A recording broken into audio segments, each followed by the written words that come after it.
I think I just have desktop on my monitor.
Well, a good Friday morning to you, and thanks for joining us on Real Talk. I'm Ryan Jesperson. Here we go, kicking off what is our Day 5, the final broadcast day of our first week here on the air, so to speak, streaming live on YouTube, coming to you live on the audio streaming platform Mixlr. And, of course, after pushing out our first week's worth of daily podcasts, the podcast that right now is ranked number 4 in Canada, period, thanks to you. We're so excited about how this week has gone, and we're very much excited about today's broadcast. Coming up in just a moment, we're going to check in with independent Alberta Senator Paula Simons. We also today roll out our very first Real Talk Roundtable. We'll be checking in with 3 different players in Alberta's independent media scene. I'm looking forward to their takes on some of the items we see in the news. Plus, we'll pick their brains on what makes them tick? What drives them? How are they making their business model work? And what does media look like in 3 or 5 or 10 years from now? Plus, the debut of Trash Talk, brought to you by Local Waste. We've been receiving your emails, your hot takes all week long.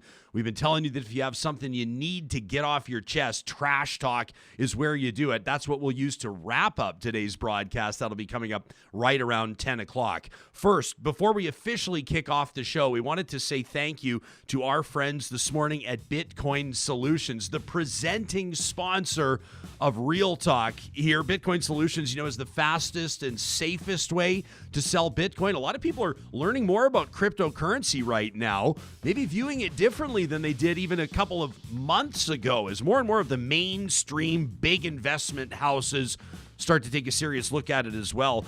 The Bitcoin ATMs that Bitcoin Solutions owns and operates, you can find them in 8 of the 10 Remedy Cafe locations, including Garneau and 124th Street. If you're looking to buy or sell Bitcoin, these are the guys to go through. If you want a link to their website, just go check out the sponsors tab at ryanjesperson.com. All right, Sam, let's roll.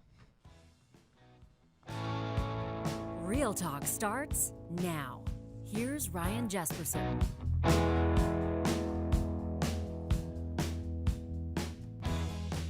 Well, as mentioned, we will begin our broadcast today with Alberta Senator Paula Simons in just a moment. Before we go to the senator, though, I want to put something in front of you, our friends, especially if you're watching right now. I know some of you have told us that you stream our YouTube link in your family room or even in the little screen on the wall in your kitchen, but you're getting up to your morning routine right now. You're pouring your coffee. You're making your way around the house. If you can hear me, but you're not watching me right now, I want you to come take a look at this. This is absolutely incredible. Sam Hester is an artist out of Calgary. Sam heard our conversation with Dr. Darren Markland the other day and decided to put it basically to pen. check this out. This is an absolutely incredible work of art. Look at this. Sam went ahead and quoted Dr. Markland in many of the different things he talked to us about, contact tracing and with the healthcare system being strained, and the science behind vaccines. Pulled these quotes.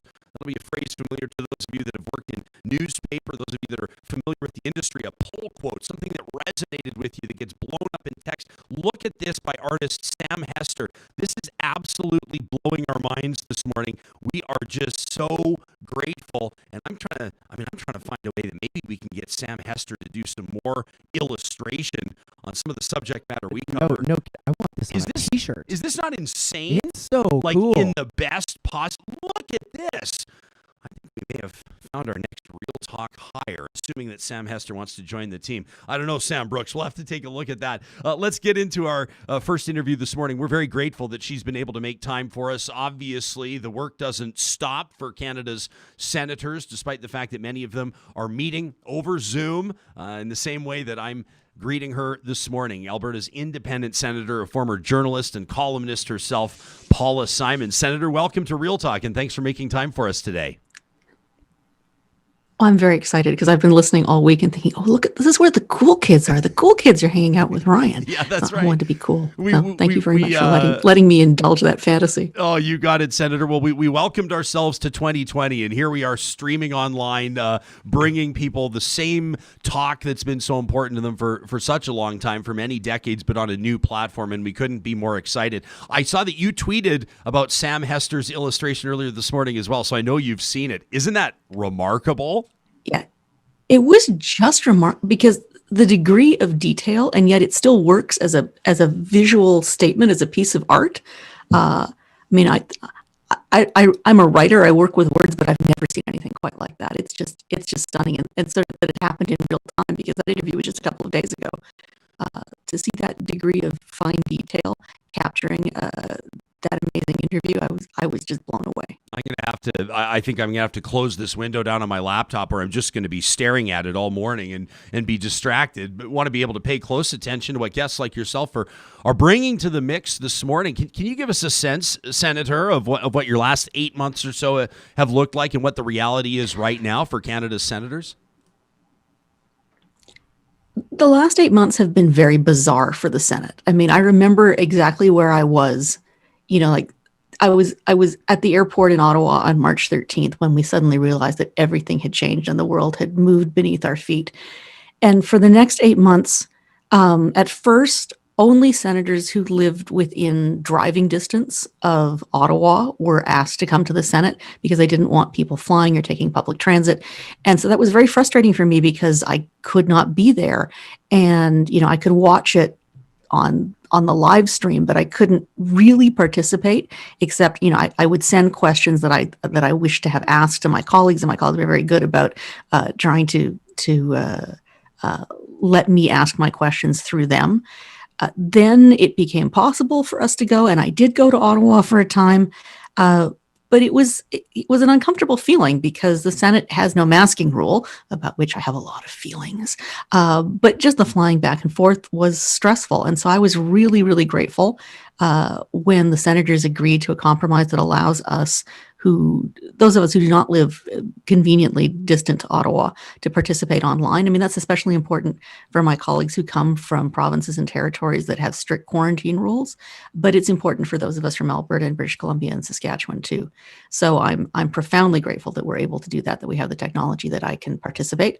But in the meantime, I have really been trying to do a lot of outreach in Alberta, speaking to mayors all across the province, speaking to university presidents and college presidents, speaking to people from the various airport authorities, speaking to all kinds of, the word lobbyist seems kind of loaded, but speaking to all kinds of lobbyists and special interest groups and not so special interest groups, and just trying to get a sense of where COVID was battering people, where they needed help, how I could help to shape in a small way federal policy to respond to those concerns. So, I've kept myself busy. But for lots of senators who frankly are in the Senate because they're type A driven workaholics, there's been a lot of frustration, I think, that we haven't felt able to do more. I want to ask you about, I'm scribbling down here as you're talking, your conversations with mayors and post-secondary administrators, presidents at universities. I want to pick your brain on airports. But I've got a nationally recognized, award-winning former journalist, columnist with me. And I don't know if you're ever a former journalist, because I think probably your mind continues to work that way post-retirement or post-next stage in your career. The story leading the headlines this week, which is really saying something, at least yesterday, involves leaked audio. A story that was broken yesterday by Jenny Russell and Charles Rusnell at the CBC that essentially alleges that, due to secret recording of meetings of the Emergency Operations Center, a team of public servants that were tasked with coordinating the province's response to COVID-19 maybe weren't seeing eye to eye with the government. The allegation essentially is that the Minister of Health and the Premier are not listening to the advice of medical professionals, including Dr. Dina Hinshaw, who yesterday afternoon said she was profoundly disappointed that somebody leaked those secret recordings. So we've been hearing a ton of different opinions on whether or not this is kosher or not,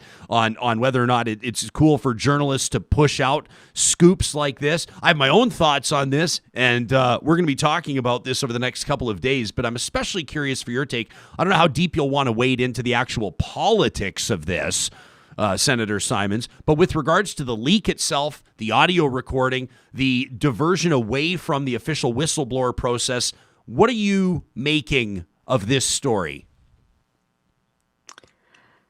All right, so I'm going to choose my words carefully here because I am a senator. It is my job to pay attention to what the federal government is doing.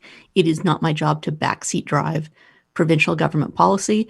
I literally get paid to give critiques of federal government policy. It is not my job to critique provincial government policy. So I don't want to be drawn into that. But as for a discussion of sort of the journalistic conundrum here, I mean, I can tell you that having been a journalist and an investigative reporter for almost 30 years of my life, journalists get leaked stuff all the time. And oftentimes the person who's doing the leaking, they have their own motivations for whatever that is. I had some great scoops in my career being leaked things from people who probably had their own agendas. But when you get the information, it's not your job always to analyze the motives or the internal office politics that drove the leak to your desk. It's your job to make sure the information is accurate and true. So, I mean, I worked with Charles Rusnell, who was one of the two reporters on this story for years when we worked together at the Edmonton Journal. Chuck is one of the best investigative journalists in the country. He and his partner, Jenny Russell, do amazing exposés and have always gone after governments without fear or favor. I mean, I don't think you could put an ideological label on Charles Rusnell. Once he gets the bit between his teeth, he just goes without worrying about ideology. That's just not the way he works. But Senator, I don't think anybody is, or at least I haven't seen, and I'm not sure it would make sense for anybody to pile on the journalists, on the investigative reporters. That doesn't make sense. Like you said, if there's verified information that's quite frankly sensational, that's remarkable, that sheds light into a situation of public interest, of course the journalist will take it on. What about the leaker? What about the person recording the audio and releasing it? Your take on that? Well, this is the tricky thing, because now that I'm on the other side of the fence in government, I mean, I'm not actually in government. That's not exactly how the Senate works. But now that I'm sort of playing slightly for the other team, when civil servants are having a discussion about policy options, I think they need to feel safe that they can blue sky things, that they can debate things, that stays within the walls of the room that they're in. Because if you think about the the Emergency Ops Center, I mean, this was the center point when Alberta had its response to the floods, when Alberta had its response to the Fort McMurray wildfires. I mean, the last time I was in that building was during the Fort McMurray wildfires when we were covering that story. So, within those walls, you want the people who are giving you advice to feel comfortable that if they suggest something and you go, nah, that's a stupid idea, that they're not going to be publicly embarrassed afterwards. Those conversations have to be way off the record. So I can understand why people who were in the room, who thought that their conversations were confidential, would feel really blindsided when that information becomes public. And then you get into a different conversation. How essential is it that the public know this information? How essential is it that we know that there are divisions between what the politicians want and what the advisors are advising?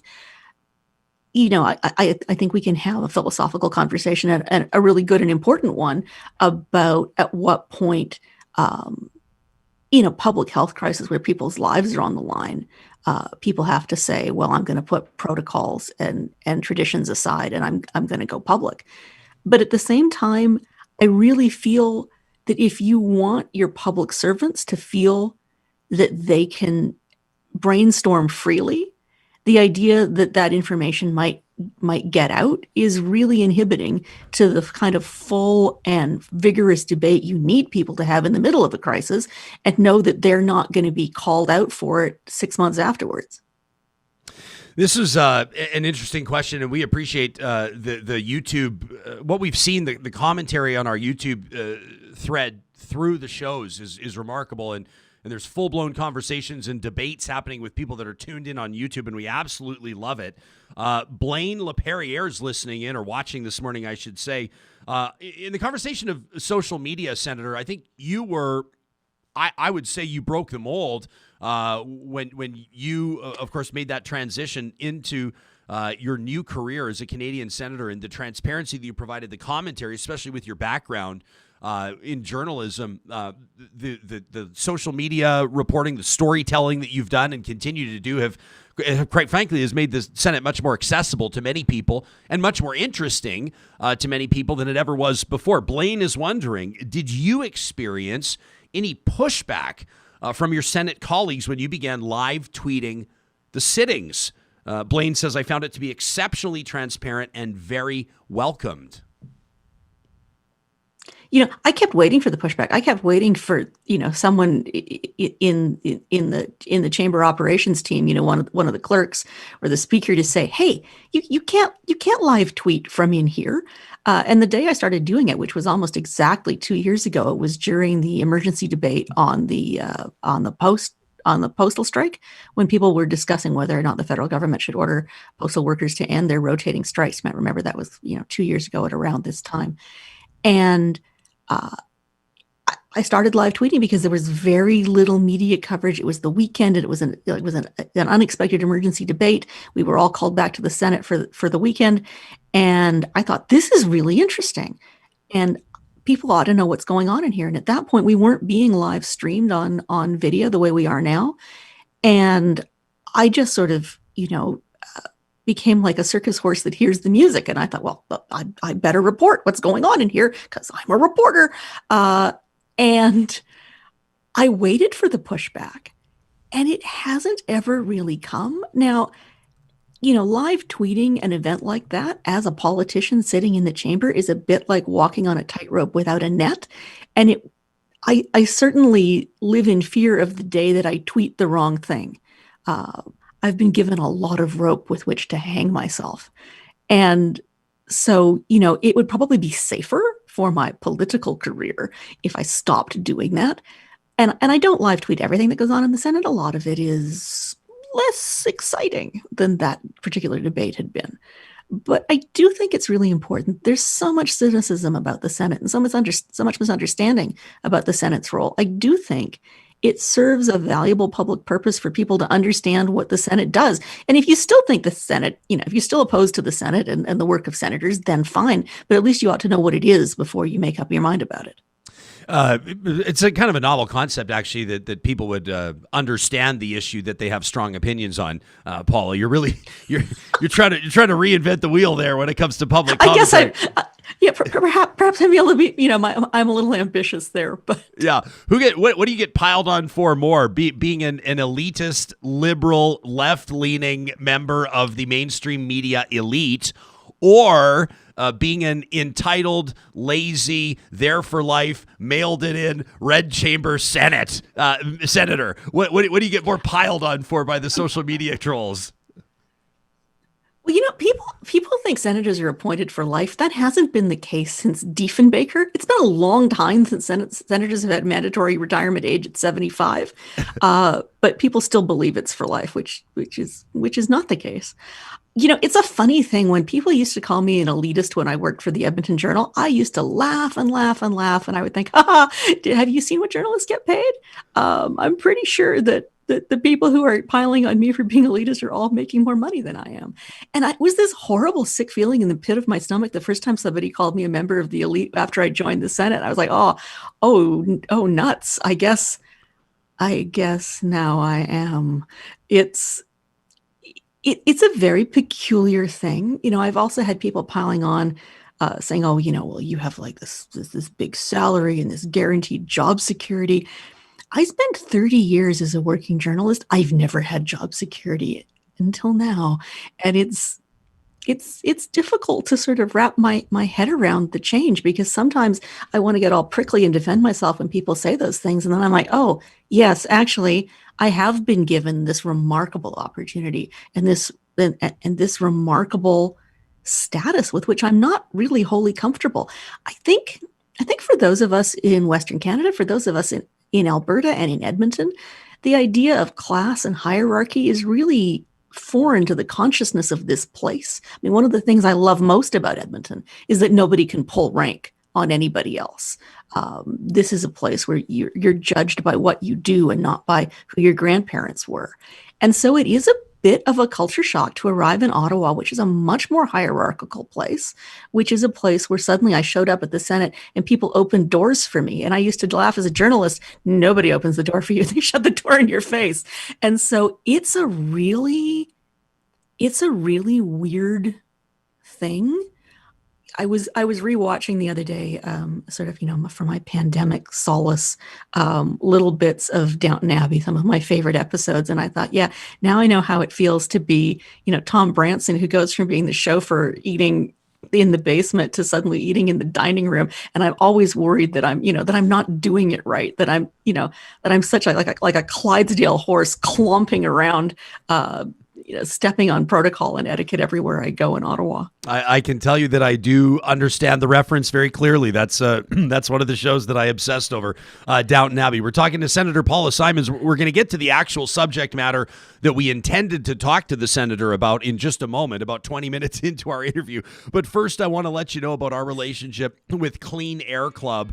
You can check out what they do at cleanairclub.ca. We've entrusted them with helping us make sure that our studio airspace is as clean and, well, as purified as possible. Most especially these days, we're paying way more attention to that, aren't we, I should say. They're a local business serving the Edmonton region, and they're asking you to focus on your furnace filters. It's one of those things you might put out of your mind, but this time of year, a great time of year to change it, especially if it hasn't been changed for a while. But they know you're probably not keeping track of when you change it. You may not even know the size you need. If you go to cleanairclub.ca and sign up, they've got that covered for you. They even deliver them to make sure that, well, you don't have to keep that front of mind or top of the to-do list. As a local business, they also include a little surprise with each delivery. They promote another local business that they love, and they're proud to give back to Asthma Canada at cleanairclub.ca. So we're hanging out with Senator Paula Simons. You said that over the past while, in the context of your work as a senator and at this pandemic time, you've been talking to leaders of post-secondary institutions, university presidents, etc. We hope to be speaking with the University of Alberta's new president in short order. You've been talking to mayors and political leaders, and we'll talk about your perspective on Canadian airports in just a little bit. But what's been, as your focus has narrowed, as you've started to apply your efforts in certain areas, what has your personal COVID response looked like from a professional standpoint? The challenges we have in this country is that municipalities, especially the large municipalities, kind of fall into a no man's land when we have a crisis like this. There is no direct access that the municipalities have to federal relief dollars, and there's no direct access they have to the public policy discussions that are going on in Ottawa and also in Alberta. And so I thought, okay, well, what can I do to be useful?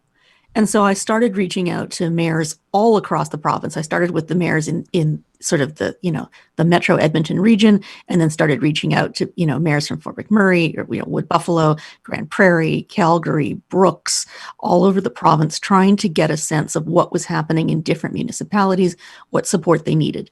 And then I went back to my Senate colleagues and I put together sort of an ad hoc working group of senators who were concerned about municipal issues, so that we met with the federal ministers who are most involved. There is no federal minister directly responsible for municipal affairs, but we met with Catherine McKenna, who's the Minister of Infrastructure and Communities.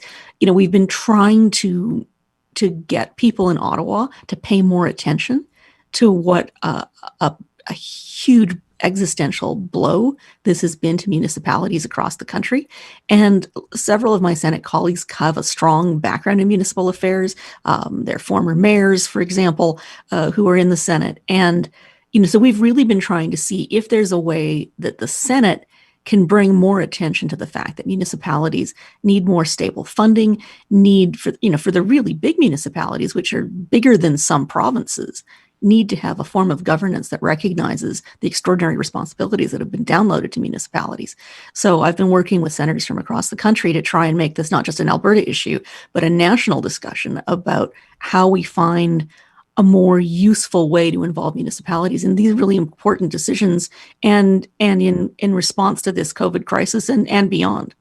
Let me ask you to, I don't want to say dumb down, but let's say in the spirit of making some high level or at least tedious exercises like understanding federal legislation to make it less tedious, to make it more acceptable, would you take us into the newest federal COVID relief bills, C4 and C9? I know you've been taking a look at them, but what is the average person right now they've got the kids schooling from home in the background right now, and the kettle's going and the dogs are barking and they're looking for their breakfast and they just want to know what's going on, but they don't have time to sift through all of these dozens and dozens and dozens of pages? What do people need to know? What are you keeping a keen eye on with regards to this legislation?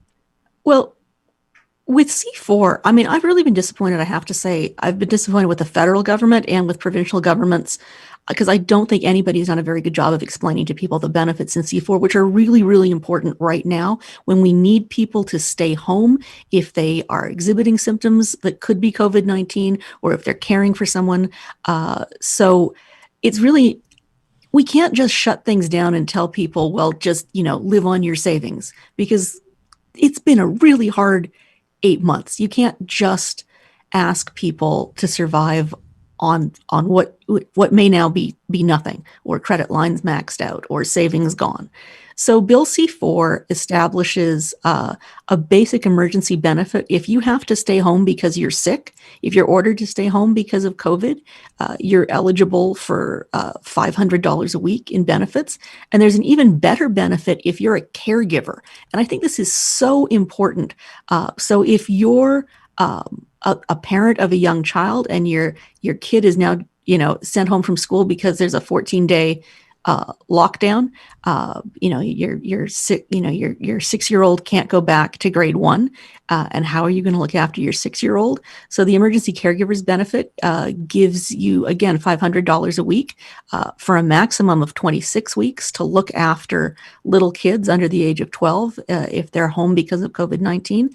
And it also applies to caregivers of dependent adults. So if you have an adult child with a developmental disability and their day program is canceled, if you have a family member who was living in a group home and now they can't live in the group home because of COVID-19, you're also eligible for that caregiver benefit. And I don't think most people know about those benefits, and I don't think any government has done a particularly stellar job of talking about them. So I'm grateful that you gave me the chance to talk about them here. These are benefits that were passed unanimously by the House of Commons. So I'm not saying this, I'm not a liberal, I'm not a member of the government. I'm saying this, all parliamentarians recognized how essential this was. And I want more people to know that those benefits are there if they need them. C9, which we just more recently passed, it extends the wage top-up at 65% for eligible businesses. So I want people to know that that program hasn't gone away. And it also fixes the rent support program, which in its first incarnation didn't work very well because it asked landlords to apply. In this case, it gives the money to the tenants to pay to the landlords. And so this provides, and there are all kinds of scales based on how big your business was and how much revenue you've lost, but it provides a backstop, a rent subsidy. And if there's an actual lockdown in your community and your business is closed by provincial government order, there's an even bigger top up to, up into the 95% of your rent being covered, which is remarkable. So for a lot of Alberta businesses, that won't kick in because a lot of Alberta businesses haven't officially been shut down. But if your business has been shut down, say you're a concert hall, you would be eligible potentially for that benefit. I don't like to say people, oh, you just apply and you get the money, because obviously there are application processes and I can't tell you each individual circumstance, but I think it's really important that people know those programs are out there. Yeah, I agree with you. And I appreciate you sort of laying that out for people right now. Obviously, for a lot of folks, it kind of feels like, everything old is new again. It kind of feels, this sort of lockdown 2.0 people are talking about, and the business, the fiscal implications of all of this. It's really important, but we're not having the daily briefings anymore, right? The Prime Minister's not speaking every day at 9 o'clock with Chrystia Freeland, the Deputy PM Finance Minister, speaking, and Dr. Theresa Tam every single day at 3 o'clock, and people can't tune in and get that information. So I appreciate it.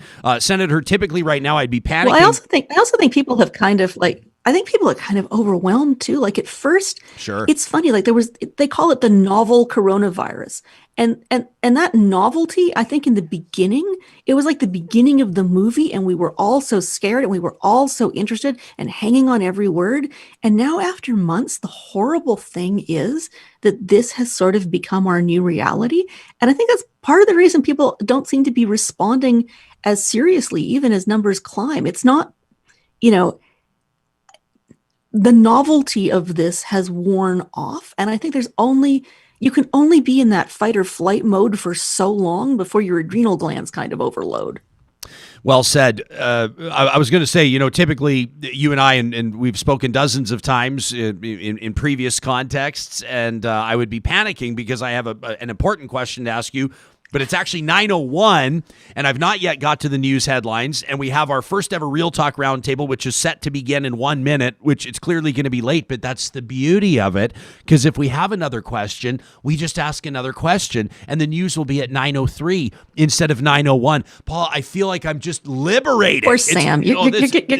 Yeah, Sam. Poor Sam. You're going to make all his hair fall out. Sam's trying to stick to a schedule, but he's getting a clear sense of who he's dealing with here. So everything's going to be ish. You're a bit of a broadcast renegade there, Jespo. That's why I'm here and not in that other studio anymore. Everything is going to be ish here. So we'll start our roundtable around 9:05 ish. But Senator, let me ask you this: you're a member of the Senate Transportation and Communications Committee, so I know this has to be on your radar. A lot of people are wondering what the aviation sector, including airports, let alone airlines, what that's going to look like and how they're going to recover from what's been a devastating blow to their bottom lines for different reasons in the context of the airlines versus the airports. But what's on your radar here? We'll wrap our conversation with this. This is really, really tough. And I've been speaking with airport authorities all across the province because I'm really concerned about this. I mean, the airlines are businesses, and there are certain programs already available to them. For the airport authorities, there are some huge crises looming. If you're a municipal airport, like the one in Medicine Hat, for example, you're not eligible for the top-up money that I just talked about, those wage subsidies, because they're not available to municipalities. So if you're a municipal airport, you're not eligible for that money. Some airports desperately need rent relief. They rent their land from the federal government, long-term leases. Some airports like Fort McMurray don't rent their land, and so rent relief won't help them. So airports, have just seen, of course, a cataclysmic drop in business. We need to figure out a way to keep our airports, to sustain them through this crisis and to help them rebuild. Because if we just help the airlines, well, they need places to land. The other thing that I met with the Canadian Airports Council earlier this week, some of the smaller airports received very recently a disturbing letter from NAV Canada saying that they're looking at certain airport towers and whether they will still staff them with air traffic controllers. And among the airports that are potentially looking at losing their air traffic controllers potentially include Fort McMurray, Prince George, Regina, Windsor. So I'm not quite sure what I've read the letter from NAV Canada. It's very vague. It says that they're, sort of looking at, where they ought to put their air traffic controllers. But you can understand if you're an airport authority and you get a letter like that at a time like this, that you want to set your hair on fire.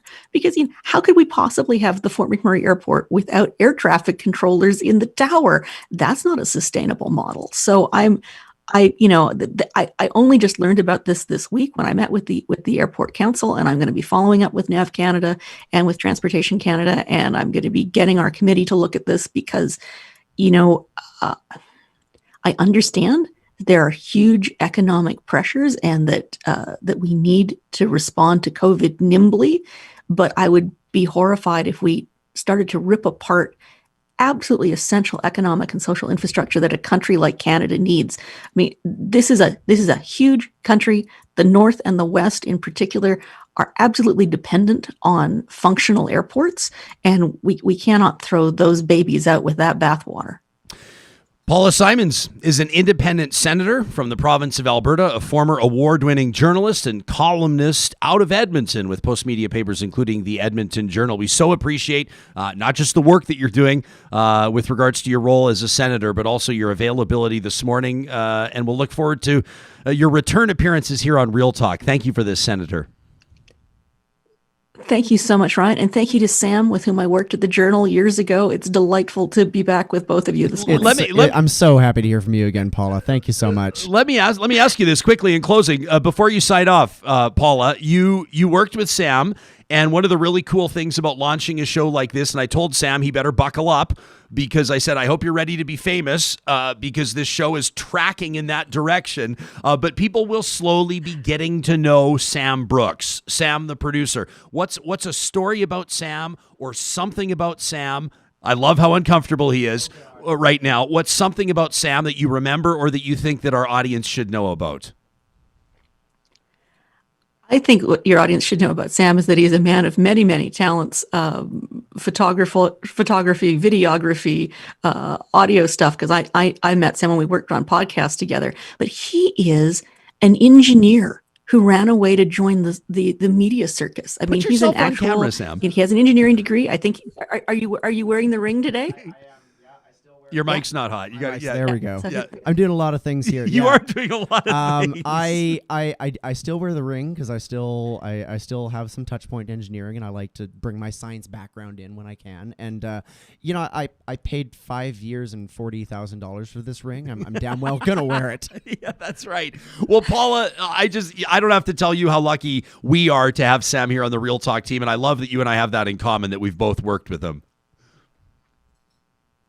All right, well, thanks. And great launch week. I'm really excited and looking forward to seeing who comes on next. Thanks. Appreciate that. That's Senator Paula Simons. Our Real Talk Roundtable is set to go here. We're featuring and celebrating independent Alberta media. That's coming up in just a moment. Sam, quickly, I want to recognize our friends at St. Albert and Sherwood Dodge. They are powering Real Talk through its first week and beyond here, streaming live on YouTube and Mixlr, and, of course, the podcast that seems to be grabbing everybody's attention. We're thrilled about that.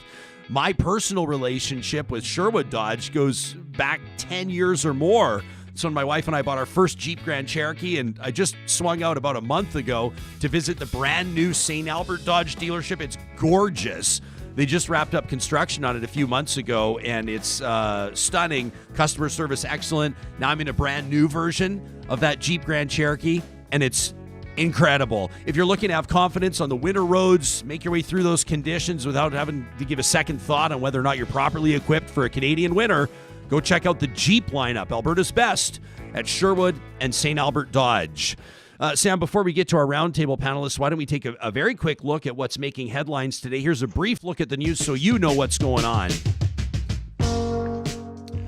As mentioned, Alberta's Chief Medical Officer of Health, and we'll take this story on with our panelists coming up in just a moment. Dr. Dina Hinshaw says she is, quote, profoundly disappointed that somebody leaked secret recordings of internal conversations showing conflict between civil servants and politicians over Alberta's COVID-19 response. Dr. Hinshaw calls it a violation of the oath we've all taken. That a quote, of course, and says there will be an investigation to determine who made those recordings. Meantime, Alberta is introducing rapid COVID-19 testing for people showing symptoms as the government continues to attempt to trace all cases within the province. This announced by Health Minister Tyler Shandro on Thursday. All right, let's get to our roundtable. This is going to be a tradition for us on Fridays here on Real Talk, as we welcome in, 2, 3, maybe even 4 panelists on any given subject. We're going to ask you to chime in with your opinions, your questions, using the Twitter hashtag RealTalkRJ, or of course, if you're watching streaming live on YouTube, you can leave your comments or questions there on that conversation.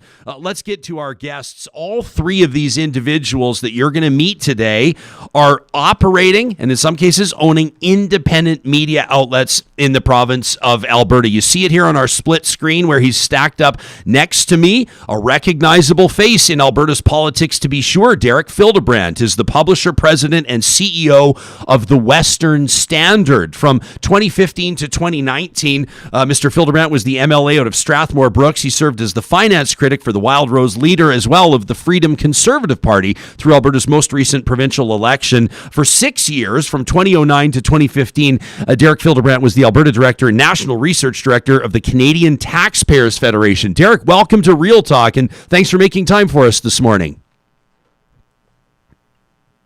Good morning. It's, hell of a production quality. It's looking a lot like the last show. Yeah, well, we appreciate that, and look forward to talking about production with all 3 of our panelists in just a moment. Again, that's Derek Fildebrandt with Western Standard. Next to him, this is Jeremy Klaszus, and if you don't know Jeremy, I guarantee if you pay attention to news coverage in the province of Alberta, you know what he's doing. He's the founder and the editor-in-chief of The Sprawl, which is a Calgary journalism startup for Albertans who are looking for more than just the daily news grind. With regards to background, Jeremy worked as a freelancer who covered Calgary. That was his beat for local and international media, including Monocle, Swerve, and the CBC. Jeremy, welcome to Real Talk. This is your debut, of course. We're happy to have you here. It's very good to be here, Ryan. Thanks for the opportunity. And rounding out our panel today, this is the first time that Tomi Ajele and I have met, and it's a real pleasure. Tomi has a background in communications as a freelancer, has covered subject matter ranging from workers' rights all the way through to the nightlife of some of Canada's larger cities, including the city of Calgary. In her new capacity as the editor at Afro in the City Media, Tomi writes about intersectional justice and the Black experience. Tomi's also the co-host of a podcast called Allow Me to Intersect, which explores the nuances around a variety of social issues from an intersectional perspective. Tomi, we're thrilled to have you here. Officially welcome to Real Talk. Because there's going to be a bit of a delay, I want to just fit my question in and let you go first. What's Afros in the City Media all about? Introduce us to your independent outlet.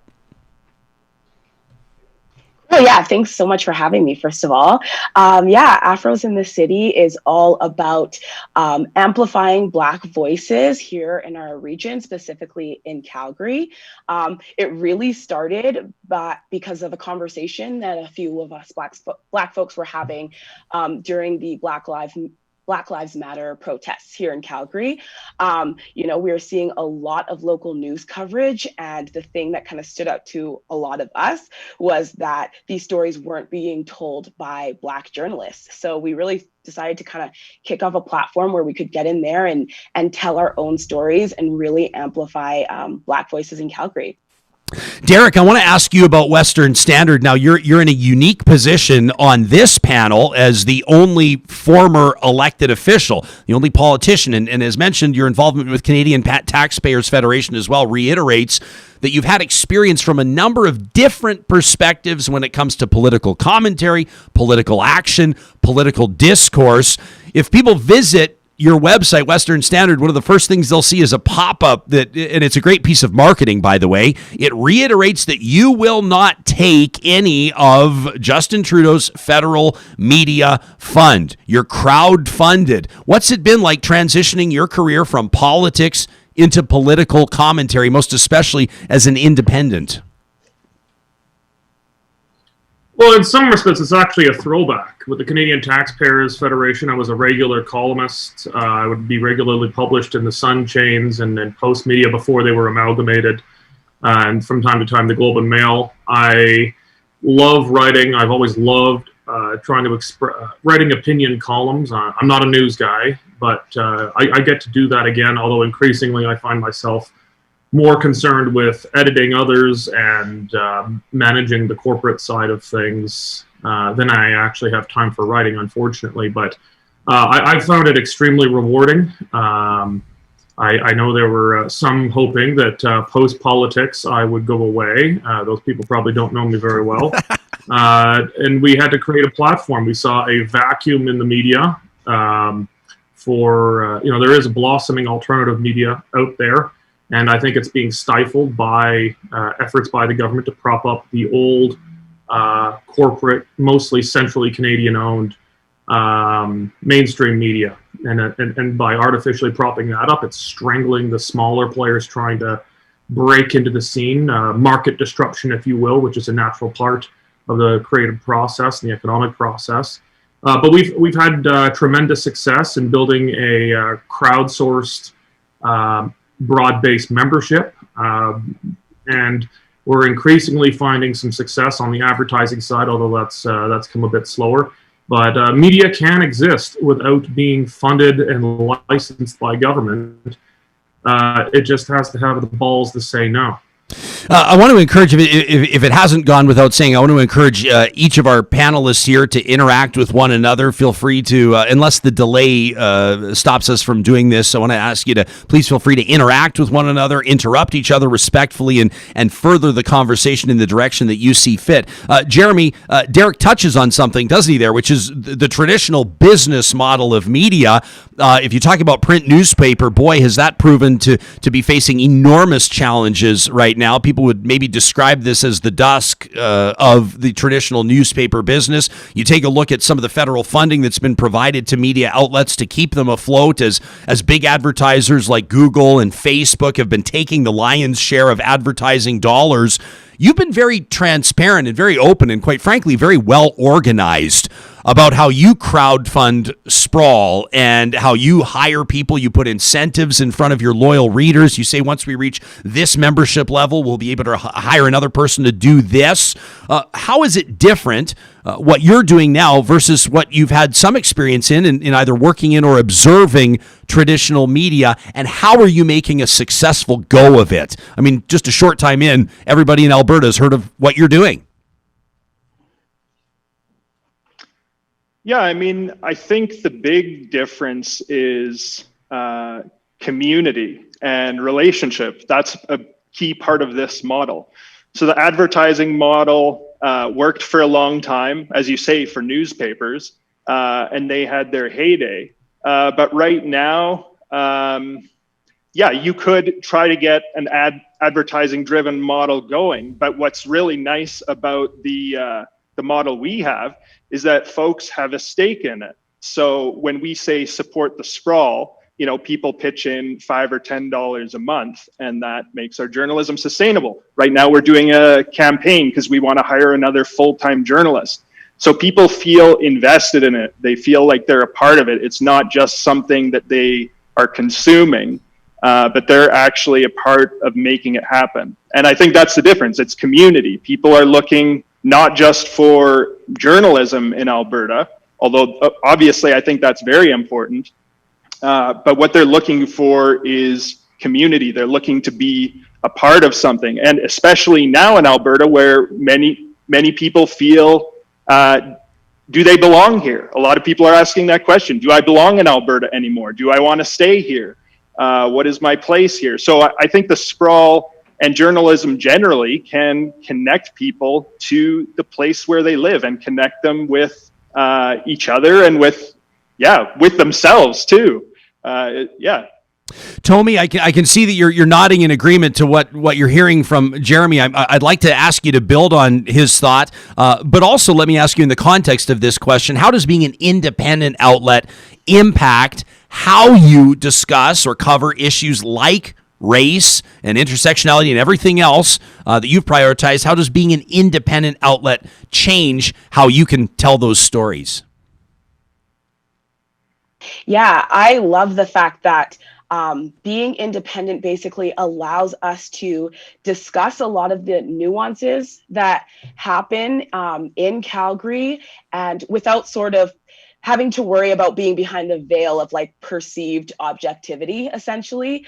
We can really dive into these stories and experiences and really discuss that. And, we've actually worked closely with Jeremy in helping develop how we want to build our platform as well. So everything that he was saying about community is a big way that we want to approach this moving forward. We want this to be a community building initiative just as much as a media platform. And we really want it to be a tool that kind of brings Black folks together in Calgary and just kind of helps them connect and feel like they might actually have a home here in Alberta and specifically in Calgary. There are models in building audiences traditionally when it comes to media. You'll see during the ratings periods, they'll call them sweeps in radio. That's when all the radio stations buy all the advertising on the billboards and the buses and the LRT cars. You know what traditional advertising looks like with regards to sponsorship, big music festivals sponsored by the local newspaper or whatever the case may be. Derek, when it comes to building an audience, I think that you and I have something in common, in that when we launched our media venture, there was existing name recognition. So you probably brought in a bit of an existing audience already, people that were at least willing to give you a shot and check out what you were putting out there. How do you grow your audience as an independent outlet that probably, can't afford to purchase 15 billboards or splash your face across city buses? How are you growing your audience independently? Yeah, I think that's a fair comment. We didn't come out of nowhere. I purchased the Western Standard, at least the rights to the name and intellectual property, as it had existed as a print magazine before. There was an existing brand, although it had been gone for quite some time. But we just had to do it organically, building it up bit by bit, building our newsletter lists, building our memberships.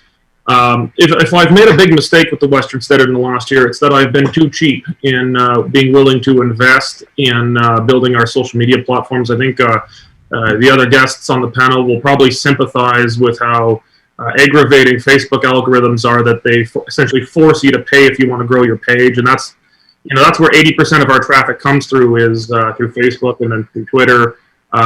People, the days when people would bookmark a page, you come back and check it a couple times a day, those days are long since gone. I do love our few 80-year-old readers who do that, but they're very far and few between.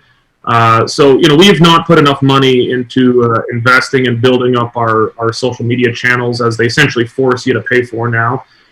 We've done it organically, but despite not investing correctly, we've had tremendous success. We have, on average, more than 600,000 readers per month, which, at least comparing our Google Analytics data to what is publicly available for our competitors, that puts us as the third most read online news platform in Western Canada, adjusted for bounce rates.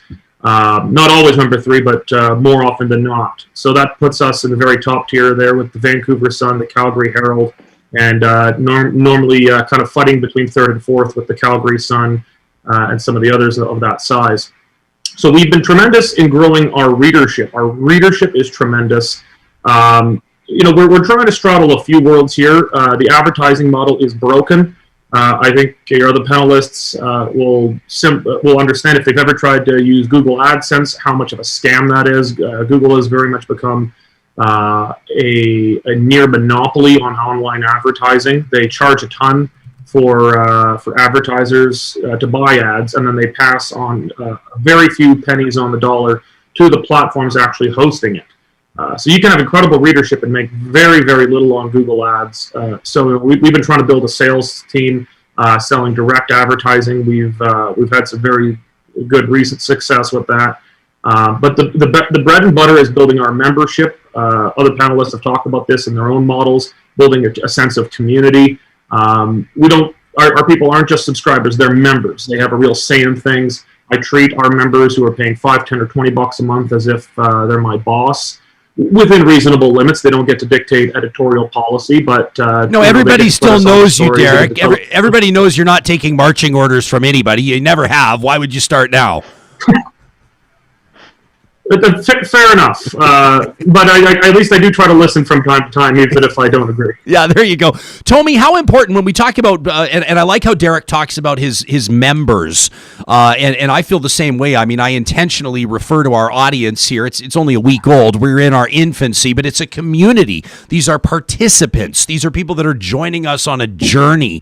When it comes to what you're doing at Afros in the City, I should mention, by the way, you can read what Derek does at westernstandardonline.com. If you want to see what Tomi and their team are doing at Afros in the City, THA, afrosinthecity.com. You can see more. How do you approach building that community? How important is something like advertising? I mean, where are your priorities when it comes to how you're building the business out and growing the platform? Yeah, I think our priorities right now are really they're super grassroots. It's really kind of building from the inside out. I mean, we've all kind of talked about the importance of community and membership. And I think for us being a platform for Black people, I think Black people, especially in our region, in Calgary and in Alberta, have felt pretty ignored when it comes to public discourse. So that's something that we plan to address as well by actually inviting our readership and our members to publish their stories with us. So that's one way that we really want to grow that community, is actually inviting people to submit and sharing the stories from our membership and readership, and kind of growing that way from the inside out. Jeremy, I would imagine with your team. Can I jump? Of course you can. Go ahead. The delay is weird, but I think that's exactly it. Tomi nailed it. Like, that's what you want to do. You want to invite people into what you're doing, not just here's another article, here's another article. And as Derek said, like, the days of people checking your website, several times a day or even every day to see what you're publishing, those days are gone. So it's interesting because, like, the more you can invite people into your process and kind of slow it down a bit. I think everybody's tendency at the start is like, oh, we got to be publishing all the time and we got to be keeping up with, these other media outlets. And I think it's actually the opposite. It's like, no, let's let them do their thing. They got more resources than us still, even though, the Calgary Herald and the Edmonton Journal, those newsrooms have been eviscerated. But even so, they can cover the daily news stuff better than we can. So it's about, how do we slow it down? How do we invite people into this process and make it a little more organic and participatory? So how have you done that? Let me ask you that in follow-up. How are you doing what you described you know you have to do to be successful? Yeah. We've experimented with a few things. Like, one thing we did was we did a pop-up newsroom at the Calgary Library, all about the future of Calgary. So we kind of we collaborated with the library and hashed out some questions about what do you want to see in Calgary's future? What do you see as the direction of this city? And then folks could come and participate in it and write, submissions that they'd post on a bulletin board. Our comics artist, Sam Hester, was there, and she'd be documenting and talking to people. And there were school classes that came in, and we gave them assignments. That was a lot of fun. Training them to be journalists, being like, okay, go find something in the library and report back with your story, and let's make a podcast, or let's draw a comic, like, let's do something fun. And I think that's part of it, is like, this is not deadly serious. The stuff we cover, yes, a lot of times it is deadly serious, and especially now, of course. But I think there's also a sense in which, let's lighten this a bit. Let's keep it light. So we do that through comics. That's one of the ways we do it. Our comic artist, Sam Hester, who Ryan, because she just documented one of your past discussions. Like, Like, I like that comment. blows my mind. It totally blows my mind what Sam Hester put out. If people haven't seen it, for some reason it's garbling up our audio quality when I show it on my screen here. We're still figuring out the tech aspects of going live every single morning here on YouTube, but you can check it out on my Twitter profile. We'll show it to you in just a moment. Sam's loading it up, but just a phenomenal bit of illustration, and Sam Hester deserves incredible credit. Follow Sam on Twitter at Calgary Hester. Derek, what did you like about what you just heard from Jeremy? Where was he bang on? Oh, not so much the content. I can't speak too much of the content, but I remember they had a screen, the kind of comic representation of the whole kamikaze candidate scandal. However one wants to address that, and they had some funny comics, and they had one of me looking very nervous and on edge, and I decided I should have at least some intellectual property rights over it since it was a comic of me. So I've decided to steal it and make it my avatar in those social media platforms. Okay, well, there you go. I like that. Here it is, Sam. Yeah, Let's pull Jeremy, go ahead. You can answer while you're talking. We're going to be seeing Sam Hester's work over top of you, so our viewers at home can see exactly this cartoon we're talking about. But Jeremy, go ahead. I was just going to say our cartoonist, this is one of our other cartoonists who did the comic you're talking about, Derek, about the kamikaze scandal. Eric Dick, his name is, and he got a kick out of you using that as your Twitter avatar. Yeah. But yes, it's interesting because cartoons are, I mean, they're, if you go back to newspapers a century ago, there were a lot of cartoons. They were, political cartoons, often very scathing. So in a way, some of what we're doing is a throwback to that kind of stuff. We're going to be returning to our three panelists here. This is the first ever Real Talk Roundtable, and for obvious reasons, we're promoting and checking in with and celebrating independent media outlets in the province of Alberta. One of the reasons that we're able to be here independently with you each and every morning is because we have the support of some phenomenal sponsors like Friesen Brothers. They're working and getting very close to opening their 15th Alberta location, which is going to be this beautiful store in South Edmonton. I probably don't have to tell you if you live in Hinton, or if you live in Fort Saskatchewan or Stony Plain or Drumheller or any of the other Alberta communities that have Friesen Brothers. There is a big player in that community. They're huge on community connection. I don't have to tell you what their service model is. It's the best quality food, Alberta owned, Alberta grown. They've got these Red Seal chefs that are ready to go this Christmas. We know it's going to be a unique holiday season. If you want to take yourself out of the kitchen, take the stress out of everything, and just be present with your family, whether your family unit's 2 or 10, the team of Red Seal chefs at Friesen Brothers are ready to help you out with fresh turkeys and Alberta produce grown right here.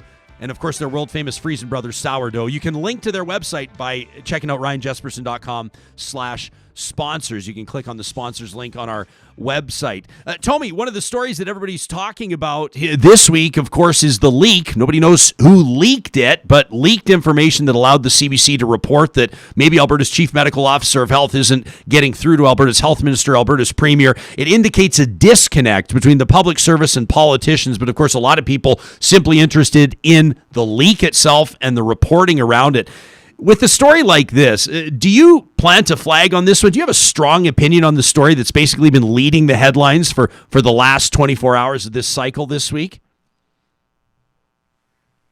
Yeah, I think that's an interesting question. A lot like Jeremy was saying, obviously we don't aim to kind of cover that breaking news, but obviously as this is something that is affecting everybody right now, we definitely want to look at some of the nuances in the situation that are affecting our community. So something that has been really interesting to me as of late that I've been looking into is kind of the implications around collecting and distributing race-based data around COVID-19. It's something that we've seen in other provinces in Canada, and it's something that we've seen in the States as well.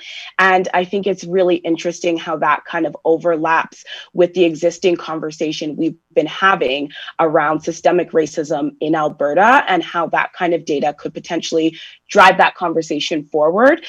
So that's been something that's kind of been interesting to me. me as far as what's happening right now for Albertans and how that conversation could kind of interject with some of the other, race-based conversations that we're having. Before our conversation wraps, Tomi, I want to circle back to a piece that you wrote on Afros in the City. That coming up in, we'll say, 5 to 10 minutes time. Derek, let me ask you about the story, about the leak. You've been in politics. You understand how that works. You've worked alongside the public service. You've certainly interacted with those outside of an elected position that work closely with elected officials.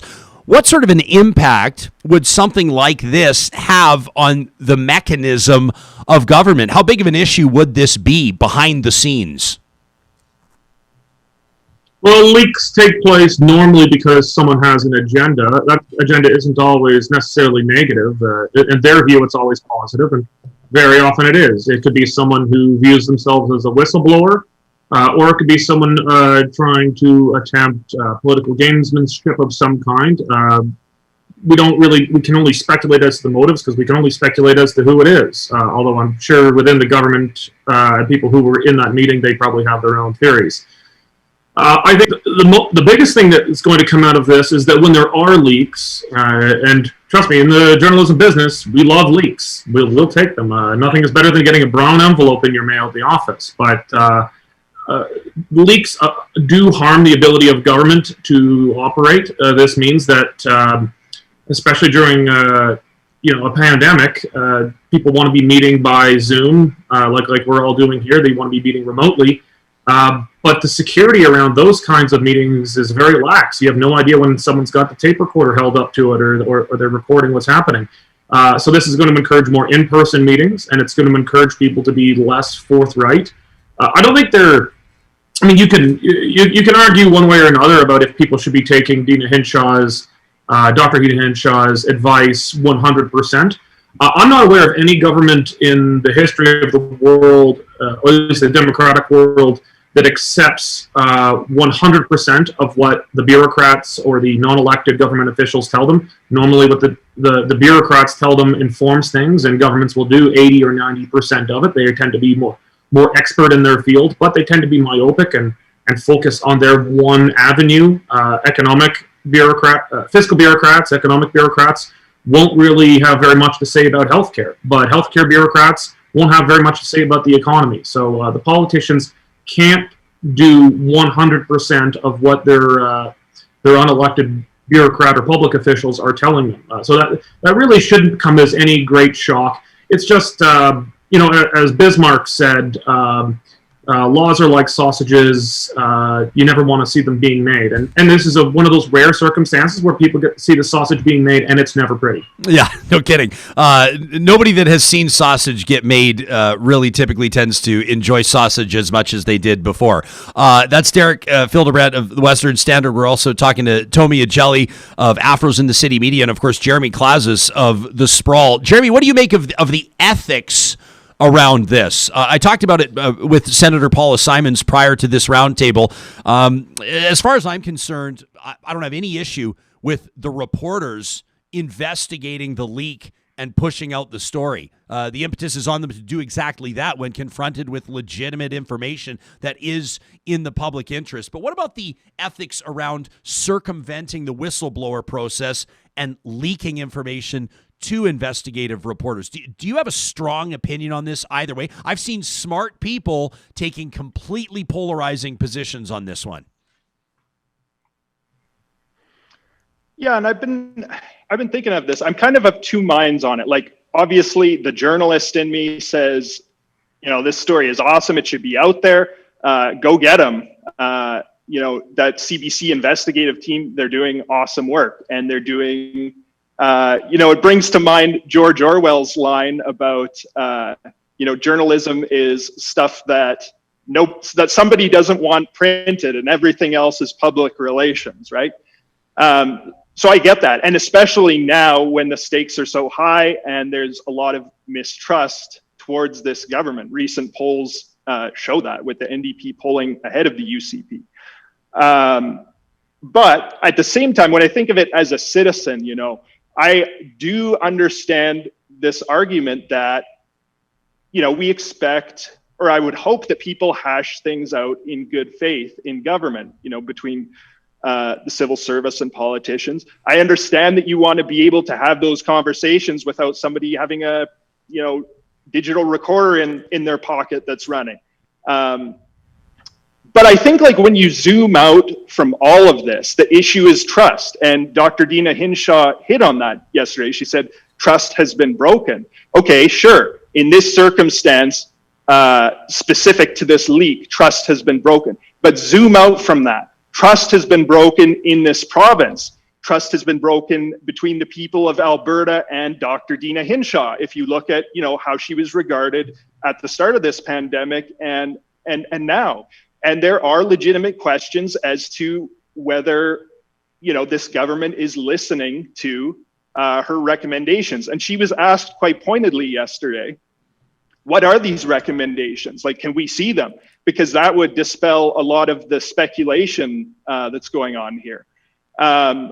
And they kind of play coy on that, both Hinshaw and Shandro. So in the absence of that, and we know that this government is very ideologically driven, they're doubling down on their beliefs despite the evidence. Just look at their COVID app that was used 19 times, and they still recommend using it and still tout this as a success. So trust has been broken, but in a bigger sense than just this leak. On Twitter, following the Real Talk RJ hashtag, Potty Mouth Jason is listening in, but actually there's no potty talk in his tweet. So Jason is keeping it PG this morning, and I'm going to put this right in front of Derek Fildebrandt, publisher of Western Standard, one of our three panelists this morning here on the Real Talk Roundtable, our first every Friday Roundtable. This will be a weekly tradition. Potty Mouth Jason says, if the leak had occurred in a meeting chaired by Rachel Notley, there is zero chance that Derek Fildebrandt would be warning of the danger of leaks. Is Jason on to something there, Derek? Well, this Jason must think that I'm good friends with Jason Kenney. I think anyone who has any perspective of this knows that I don't really have a dog in the fight between Jason Kenney and Rachel Notley.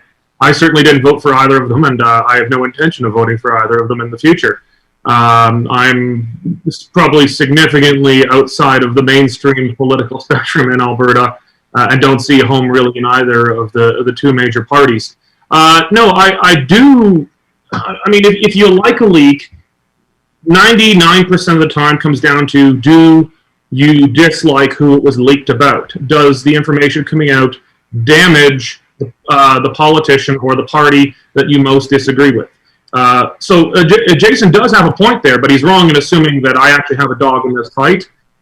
Most of the time, if a leak comes out and it damages the NDP, everybody who's in the UCP says, oh, that was great and that's legitimate and that's fair. If a leak comes out and it damages the UCP, everyone in the NDP says, that was great, that's legitimate, and that's fair. I'm probably very much in the minority in that I'm sort of a pox on all the houses of the two mainstream parties in Alberta. But most of the time, where someone's position on virtually any issue comes down to, does this help or hurt the party and politicians that I support? I'm going to circle back and, for our audience's benefit here, let you know that I will ask Derek where he believes the future of Alberta's, let's say, outlier conservatives lie. In other words, those that would identify as small C conservatives but don't feel at home within the United Conservative Party. I want to take a look at our hashtag again. Real Talk RJ is how you can talk to the show. Roger Rabbitleg is listening in. Roger says, I want impassioned debate behind closed doors at the legislature. The leak puts that at risk. Roger says, by the way, my father was a butcher and I still love sausage as much now as I did before I ran the sausage stuffer. Just saying. Is that a technical name, the sausage stuffer? That sounds like an incredible job to have within a butcher's establishment. Tomi, we heard Jeremy quote George Orwell and Orwell's take on what constitutes journalism. One of the other, I think, sort of well-known, quotes when it comes to what journalism should be or what it represents would be that journalism should comfort the afflicted and afflict the comfortable. How much of what you and your team are doing at Afros in the City Media is based on the premise of afflicting the comfortable? How much does that drive you? Yeah, I like that. I like that quote, and I think that's definitely a big part of what we want to do. However, I think we are careful to note that that is not our priority. I think, the prior part of that statement of sort of comforting the afflicted is really more of what we want to do. I kind of mentioned earlier how I think that a lot of what has gone on in this province has kind of, ignored Black folks in a lot of ways. And so I think our number one priority is that kind of comfort aspect, so to speak, of really bringing Black folks into the conversation and having their stories told and having their voices heard. And I think that in turn, that will definitely make some people uncomfortable. And that's just kind of a perk. Let me ask you about a recent piece that you wrote, and people can check out again if they want to learn more about Afros in the City media. Just check out Afros in the City, THA in thecity.com. You write about being othered. Take us into to folks that aren't familiar with what that is, what that means, or why it's important. Will you take us into this piece that you wrote? Yeah, for sure. I think, another term that is often thrown around a lot is microaggressions. And that could sometimes be used interchangeably with othered, but sometimes not. I think othered is a really kind of soft term that shows sort of an experience that a lot of racialized minorities experience just kind of going through life, whether in the workplace or social circles. And I think a big part of what we want to do with Afros in the City as well is offer a resource for Black folks and offer really practical tools for kind of living life while Black in Canada and in Alberta. And othering is a huge part of that, where, in your daily life, you hear things and people make comments that aren't, rude, so to speak, but really speak to the reality of the situation that you are, your humanity is essentially being challenged. So a big thing that we do with Afros in the City is offer just like really practical tools of like, here's how you can respond to othering. Here's how you can sort of challenge when somebody says something to you in a sort of, whether it's a professional context or a public setting. Jeremy, when it comes to your mandate and how you've approached not just the journalism that the Sprawl is doing, but what you can fund, in other words, what you prioritize, what's something since the Sprawl's inception that you're especially proud of? Well, there's a lot. But I mean, one thing that jumps to mind would have to be last year, before the provincial election, we were the only Alberta news outlet to send a reporter to San Francisco to investigate Jason Kenney's past, his let's just say it, his extremist past. And Taylor Lambert, our Alberta politics reporter, flew down there, and it was just plain old shoe leather journalism. Like, he was knocking on doors of Kenney's former classmates to try and track down, like, how did this go down? And not just how did this go down, but how did it affect you, and how is it affecting you still? And those stories are extremely illuminating, extremely relevant to our current situation, as we're seeing some of these same tendencies manifest themselves right now. And so from my vantage point, it was like, yeah, this is kick ass. Like, we're doing this. Like, the other dailies, they're covering the press conference, and Taylor Lambert's in San Francisco knocking on doors. Like, that's awesome. Yeah, that's one of the things I thought was particularly interesting. This didn't get a lot of play in public discourse this week, but Jason Kenney, in announcing the government's measures on Tuesday around COVID-19, and I'm paraphrasing, said something along the lines of, I've never thought that I would be telling people that they couldn't see their loved ones. And one of the points I thought that was especially interesting was that statement would only ring true to anybody that had no idea about Premier Kenney's past denying spouses from visiting their partners dying of AIDS in hospice care in California. He most certainly has thought in past that he could tell people they couldn't see their loved ones, and that was something I thought that was important to be pointed out. Derek, when it comes to work that you're doing... Go ahead, Jeremy. I was just going to say, and he hasn't apologized for it. This is a very important point. He has been asked point blank, to apologize for this. On Charles Adler last year, before the provincial election, he could not bring himself to apologize for what he did in San Francisco. So I just bring that up and I say, look at that. Derek, is that fair game? Premier spokespersons for the premier have said, and this was about a year ago, probably about a year and a half ago when the story was really blowing up.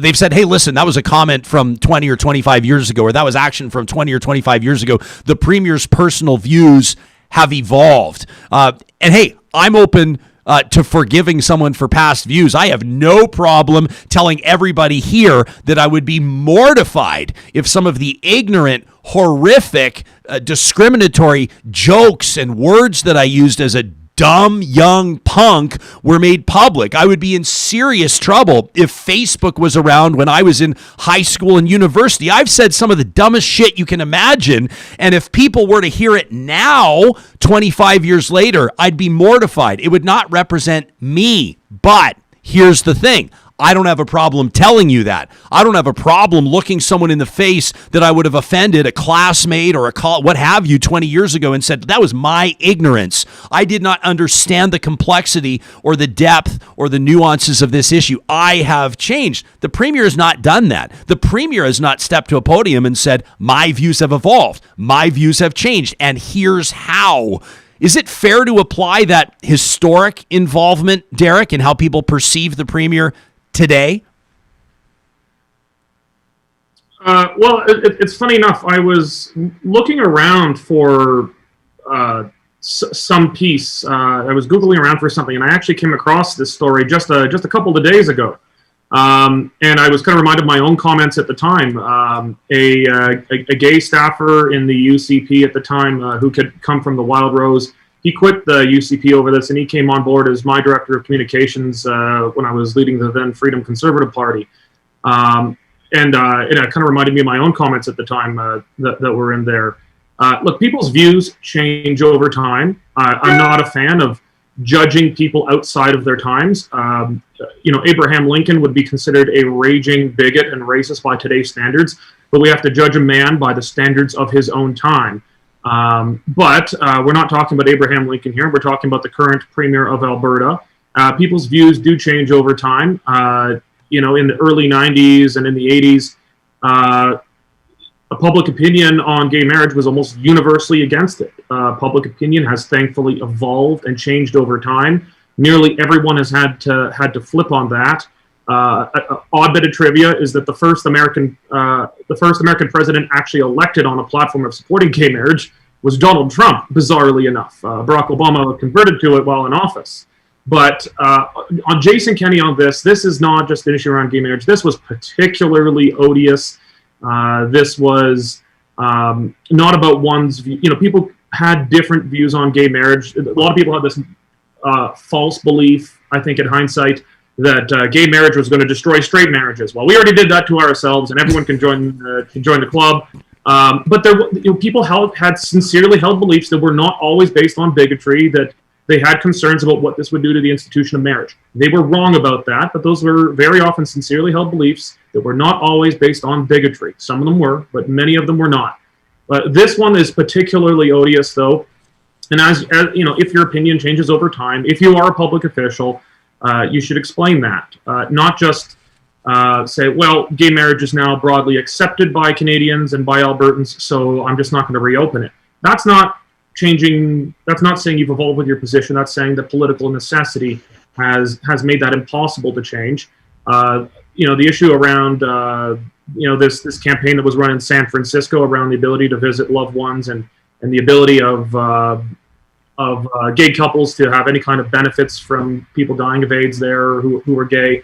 I think Jason Kenney would be well served if, in his heart, he regrets that, to just come out and apologize. But it's not really his style. I think the political strategy was just double down and wait for it to blow over, and it has. Nobody's talking about this today except for us. I think it's pertinent, but let's be honest here. No one else is really talking about it. Their strategy of doubling down and just letting the storm blow over seemed to have worked. Tomi, I want to ask you. I just want to highlight. Oh, Sorry. Well, let me just and then I'm going to I'm going to give you the floor because I want to get your take on this. But after you give us your take on this, I'm wondering if maybe you can broaden the conversation, because we're talking about either actions that would qualify as homophobic or potentially past comments someone may have made, or past attitudes someone may have displayed that would qualify as racist or discriminatory or misogynistic or sexist or what have you. So I want to get your take on this specific scenario, but then as we broaden the conversation in the media landscape or in the landscape of public discourse, Tomi, how would you characterize the amount of work that you still see that needs to be done in this context in Alberta? Yeah, I think I'll start by answering that question. Tons. I think there's just so much work that needs to be done. And yeah, I think, we're just getting started, if that. But I think in terms of those comments that, we're in a day and age where you say something and 20 years later, somebody can pull that up.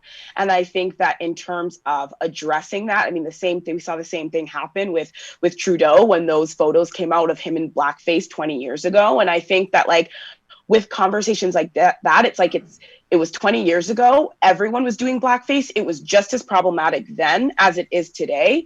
But more today. So I think you do have a responsibility to own that, apologize, express regret, because those actions, and I think in Kenny's case, those actions harm a lot of people in really real practical ways. And so while that is how life works, and you can't you could very well be a very different person today than you were 20 years ago, but your actions do have very real consequences.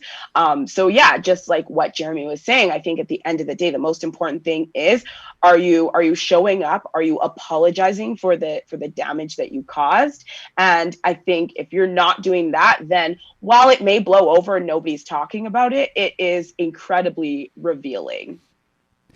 Jeremy, I want to give us an opportunity here as we inch toward 10 o'clock. And again, it's a flexible time, but we've asked each of you for 1 hour of your time, and we want to respect that time commitment. I'm especially interested in how Derek Fildebrandt will answer this question with regards to what the next election landscape might look like, and whether or not Alberta will be a two-party landscape in 2023. But as editor-in-chief of The Sprawl, what role do you think that independent media will play leading up to the next provincial election, which quite frankly right now feels like a lifetime away? There's still a lot of time between now and then. And what do you expect that landscape to look like? Two parties or more? And I don't mean the fringe parties that'll get 300 votes in a riding. I mean, will there be a serious, viable third or even fourth option? What's your prognostication? Yeah, I'll answer the first part of your question first. I think independent media can do the stories that no one else is doing. So Tomi, good example, you talked about, looking at race-based data in all of the COVID stuff that's happening. So this is always the case, that in the daily news cycle, there's announcements, there's chaos, there's a million things to cover. I think as independent media, we kind of leave that and let that be covered by somebody else, and then dig into some of this stuff, like Afros in the City, digging into race-based data. We'll dig in. I don't know what we'll dig into, but we'll figure it out. We're doing a series on climate action in Alberta and what that would look like if we actually took action on climate change. So we're digging into some of this stuff. I think that's the way to do it.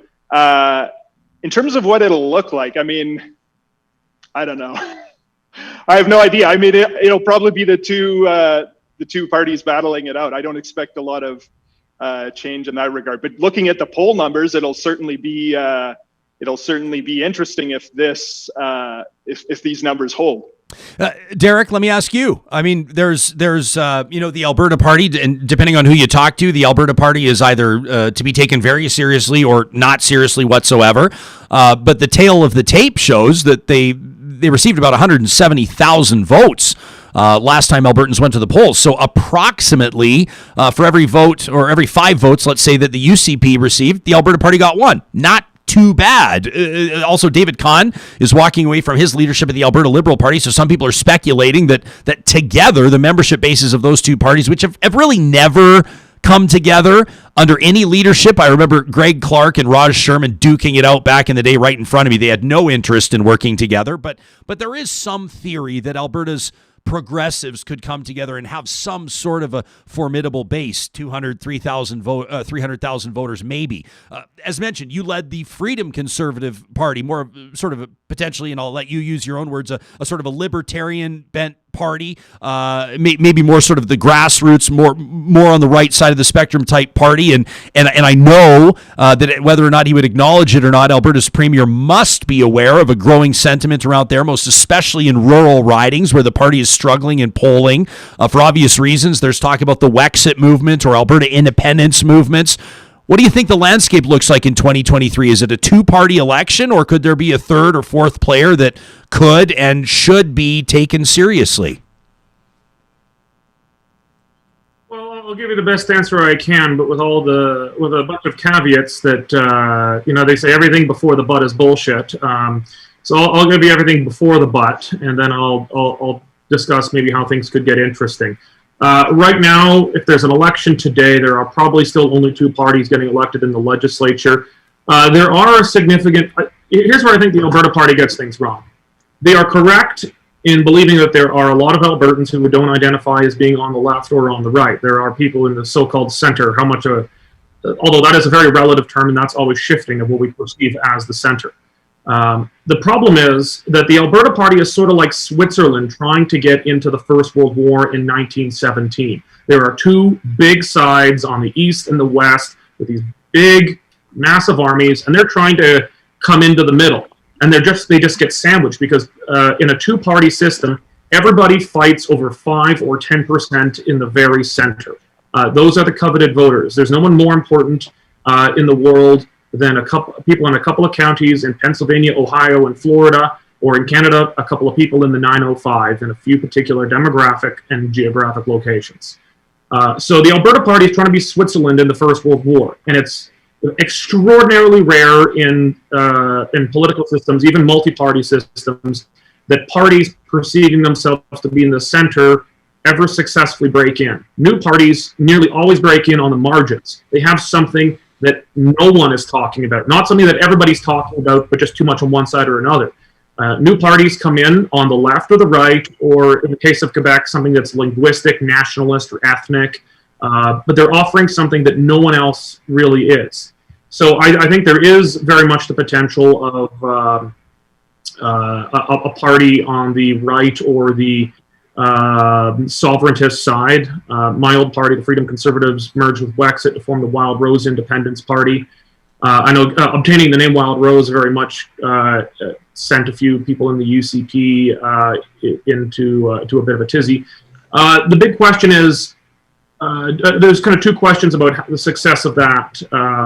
It'll be one, how does Jason Kenney, the relationship between Alberta and Ottawa, or Jason Kenney and Justin Trudeau play out on the one side?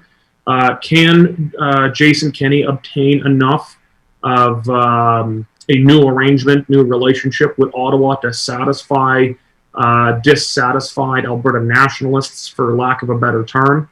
Although I don't mean the word nationalist and say the way you would in Quebec. And second, the Wild Rose Independence Party, will it attract a credible leader, someone with some real organizational capacity and perhaps charisma?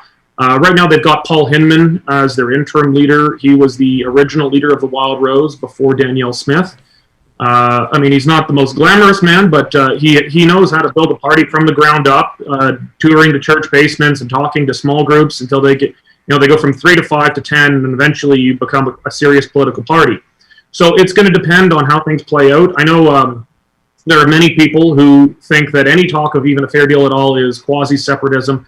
Let me tell you, the biggest foe of the Alberta independence movement is Jason Kenney. He is the biggest thing standing in the way right now. A lot of sovereigntists and people who have a big problem with Ottawa mostly voted for Jason Kenney because they believed he could deliver. They didn't vote for my party. They were voting for Jason Kenney because they thought he could beat the NDP, and they believed him when he said, I'm going to go, we're going to hold a referendum, and we're going to tell Justin Trudeau to get lost, and we're going to get a fair deal, and everything's going to be great. They have not delivered.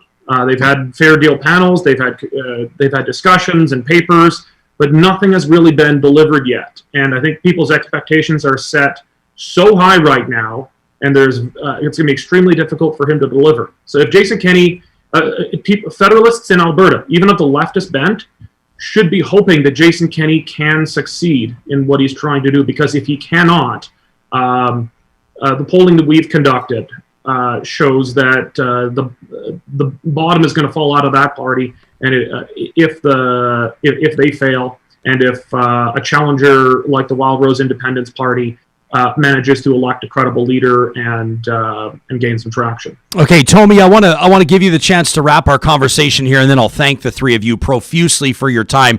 I want to frame the question to you just a little bit differently, not necessarily with the viability of two or more political parties by 2023, but I'll use this as a jumping off point, as a news headline. Alberta's Justice Minister, the Honorable Casey Madhu, taking on the practice of carding the other day, essentially outlawing, to use sort of lazy word on the street language, basically outlawing carding. He says the government's going to take it seriously and they'd like to see changes in police protocol. Now, depending on who you talk to, it's either a serious move or not. There are political supporters of the initiative. There are political critics. That's one example of a racialized practice in the province of Alberta that has been the norm that government is becoming involved in addressing. What is another meaningful action, or what is an issue around race that you would like to see become more of a political issue between now and 2023, when Albertans vote again provincially? Yeah, that's a big one. I think there are a lot of sort of areas, the avenues that we could address this. I think obviously, we've been talking a lot about defunding the police, and I know that's largely on a municipal level. But I think bringing conversations like that up is a really good one, and just really looking at resources in general, sort of, health resources and social services and all of those. I would really like to see those be part of the conversation in a way that really addresses race in Alberta and really takes that intersectional approach and doesn't look at health as a siloed issue and services as a siloed issue, but really looks at how all of these interact together. So I know I'm not really answering your question in a targeted way, but I think in general, I would love to see more nuanced conversations around how all of these services overlap and how we could use them to how they could kind of complement each other better to really address some of the racialized issues that we're seeing in Alberta. Tomi, one of the beautiful things about the Real Talk Roundtable is you can answer the questions however you like. So I appreciate that, and I appreciate the perspective that you've brought to this. The first ever Roundtable. This will be a weekly conversation every Friday morning. Tomi Ajele and her team, you can check out what they're doing at afrosinthecity.com. Jeremy Klaszus and his incredible team doing remarkable work out of Calgary at sprawlcalgary.com. And then, of course, Southern Alberta as well, former politician turned publisher, Derek Fildebrandt, the publisher of westernstandardonline.com. Thank you so much to the three of you. I appreciate what you're putting out there, and I admire what it takes. I've got a week's worth of experience now in running an independent media outlet. It's incredibly important, number one, but number two, the most exciting thing for me, it's doable, and the three of you are making it happen. Thank you for this, and have a wonderful weekend to the three of you. Thanks. Good luck, Thanks, Ryan. Thanks for having everyone. us. There you have it. Every Friday, we'll bring you the Real Talk Roundtable, and it's made possible by the support of our partners, those that are joining us on our journey as we continue to bring you Real Talk independently. That includes the team at Westworld Computers. This studio here is powered by Westworld Computers. And if you know Max, if you're a big fan of Apple products, you probably, consider Westworld Computers to be a household name. It's been a family-owned, independent business for more than 40 years across Western Canada, including Vancouver, Calgary, and Edmonton. They're proud of the connection that they have with their customers, not just on the sales side, but the service side as well. If you're looking to get into the game or upgrade your hardware, figure out more about what Apple's offerings look like, make sure you talk to Daryl and his team at Westworld Computers. We're also grateful for the support of the teams at Dairy Queen. There's 6 of them in Northwest Edmonton and Sherwood Park. Is there a cooler sponsor to have, a colder sponsor to have than Dairy Queen? Are you kidding me? We're thrilled to have them here. And of course, again, as we celebrate independent ownership, as we celebrate community connection, that's what these 6 Dairy Queen restaurants are all about. Consider them as you're locking down, hitting the drive-thrus, ordering from your favorite delivery app. Dairy Queens in Northwest Edmonton and Sherwood Park are proud supporters of this program, and we ask that you show them some love. We also wanted to show some love today as we focused on independent media on other podcasts. And there's a local one that's doing very cool stuff, entertaining stuff, and really putting a lot of effort into their production value. We wanted to give them the spotlight for a moment. Check this out. Ladies and gentlemen, and those of you who are neither, do you ever long for a little more adventure and mystery in your life? Are you hungry for tales of mean streets and double-crossing dames? Well, do we have a podcast for you? Hard Boiled is a mystery radio serial set in Edmonton during the 1930s, and it's packed with gangsters and grifters, psychics and sapphics, fascists and femme fatales, and more sinister schemes than you can shake a stick at. Download Hard Boiled wherever you get your podcasts, or check out EmpressofBlandingsProductions.com for more information. I love it. So if you're looking for it and you want to support local talent, we're proud to shine the spotlight on Hard Boiled today. We've been looking forward to this all week. When it comes to Friday traditions, we're going to have a few every single week here on Real Talk, and that includes Trash Talk, which is presented by the team at Local Waste. Now, here's the deal. This is your chance to get stuff off your chest, and you do it by sending us an email at talk@ryanjesperson.com. Make sure in the subject line you let us know it's a submission for Trash Talk. Sam, are you ready to tee this up? Let's get into some Trash Talk.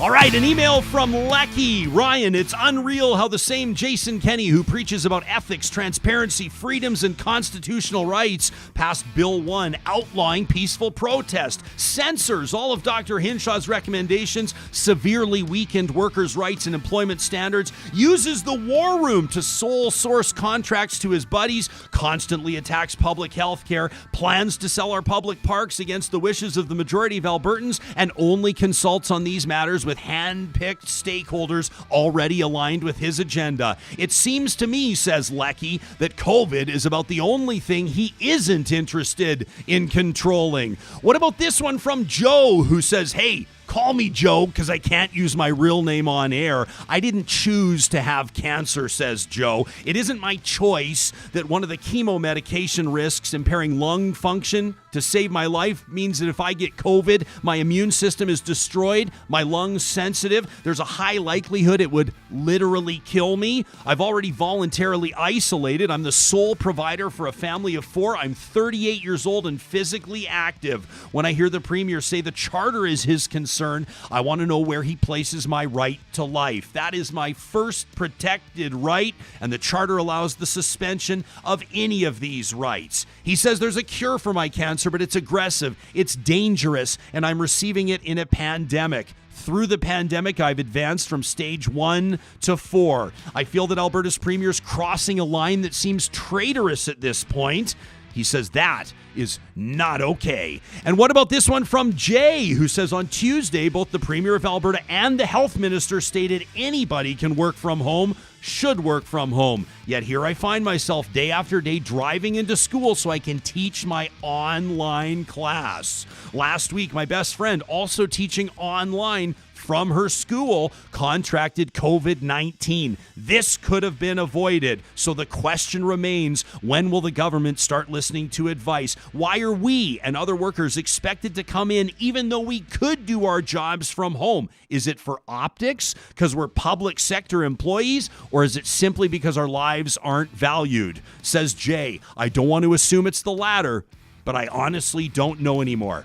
And here's my trash talk for this week. I'm not going to get all meta about leaks We'll take that on again on Monday. I'm not even going to talk about COVID restrictions. I want to talk to you about the way that the Premier's staff is conducting themselves to journalists. CBC journalist Jenny Russell pushed out yesterday evidence that the Premier's Deputy Press Secretary Harrison Fleming is grinding an axe in doing the course of his duties. In fact, to quote Mr. Fleming, the Deputy Press Secretary of the Premier of Alberta, to a reporter, I'm sure you can appreciate that not everyone has the luxury of receiving a guaranteed paycheck from a state-funded broadcaster who receives over $1.2 billion tax dollars every year. Mr. Fleming and Premier Kenney, your personal problem with the public broadcaster has absolutely nothing to do with journalists carrying out their duties expecting transparency and professionalism from the highest political office in the province. It starts time to get off your high horse and start treating journalists and the office you represent with respect. That is unacceptable. And this is Trash Talk, brought to you by Local Waste.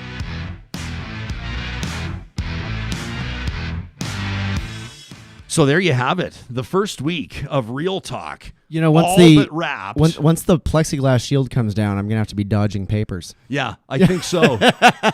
We're gonna have the plexiglass shield up for a while, which I somewhat regret, Sam. I can't wait for this to get back to normal, because that means that the Real Talk Roundtable will be able to happen here in studio. And yes, we can crack beers during the Real Talk Roundtable, but for now we'll be doing it remotely. We also wanted to give a shout out. This is a partner as well. Before we wrap the show, that means a lot to me personally. I've been telling you how much I appreciate the support of Todd's Mechanical, because yeah, we have some big guys advertising with us, but Todd is proudly not a big guy. Well, I mean, personally, he's actually jacked. The guy's actually stacked. He's jacked and stacked, but he's a small business owner, right? Formerly in the oil field. You can put some rock and roll underneath me, Sam. I don't mind. Rock and roll's cool. I still had the trash talk music running. I was trying to bring the ad music in. There we go. So we want to keep that grinding rock specific to trash talk. Absolutely, we do. Okay, all right. Well, Todd's Mechanical, here's the deal. The guy's had a career in the oil sands, but he wanted to be closer to his family, find a little bit more stability. So he's taking his talents and applying them to his plumbing and heating business. He's a small business. Every dollar he earns means a lot to him, and he knows the exact same goes for you. So if you want to make sure you're getting great service and you want to make sure your furnace is going to not, leave you stranded when it's minus 25, think of the little guy, the independent business that's ponying up to advertise here on Real Talk because he wants your business. Call Todd's Mechanical today at 780-499-7598. Sam Brooks. 5 days in, a podcast ranked in the top 4 in Canada, a listening and viewing audience that's joining us every morning and participating en masse on the YouTube comments section using the Real Talk RJ hashtag, and your first week as the senior producer of a live talk show. How are you feeling 5 days in? Oh man, 5 days in. It's this is a never-ending train that you just have to grab onto and hold on. I mean, that's live radio, and that's live radio without a control room behind me. You know, there's a lot to juggle here. I leave the studio just amped every day. Like, this is, I got here at 7 this morning because I had to get a lot of stuff ready for our roundtable, and I can't remember the last time I was excited to come to work at 7 in the morning. So that is how I feel about our first week. Well, Sam, we're thrilled to have you here. I couldn't be more excited to have you as part of the team. And you know what? We've had a few hurdles this week, to be expected. We launched a show. I mean, I got fired 2 months ago. A couple of days ago on the 25th of September. That was the day I got canned in less than 2 months. Thanks to you and the help of an incredible team of about 25 people, we got RyanJesperson.com online. We got Real Talk on the air. But most importantly, it's because of you. I wanted to read this tweet from one of our big supporters, Chris Labossiere. He owns Local Waste. And he said this to us yesterday. He said, when you have a small glitch, never forget, first, your audience doesn't care, but also that you're competing with and beating a dinosaur industry with hundreds of millions of dollars worth of infrastructure and impaired goodwill. on their balance sheets. And that message excited me because it made me realize that, yeah, maybe we've had a few hiccups. We know that some of our guest audio hasn't been great, and we're working on that. We could probably improve some of the technical angles of this, and those will improve over time. But when it comes down to it, we are making a commitment to you to participate in real, meaningful, fearless, impactful conversations each and every weekday starting at 8:30 Mountain Time. And we're grateful to have you supporting us by subscribing to our podcast, by rating it and leaving a comment and telling your friends about this, by subscribing to our YouTube channel, ringing the bell, and even by considering making a monthly contribution to our Patreon. And you can learn more about that on our website at ryanjesperson.com. We're thrilled to have had you here with us in week 1 of Real Talk. We wish you the best weekend, and we'll talk to you again live at 8:30 on Monday morning.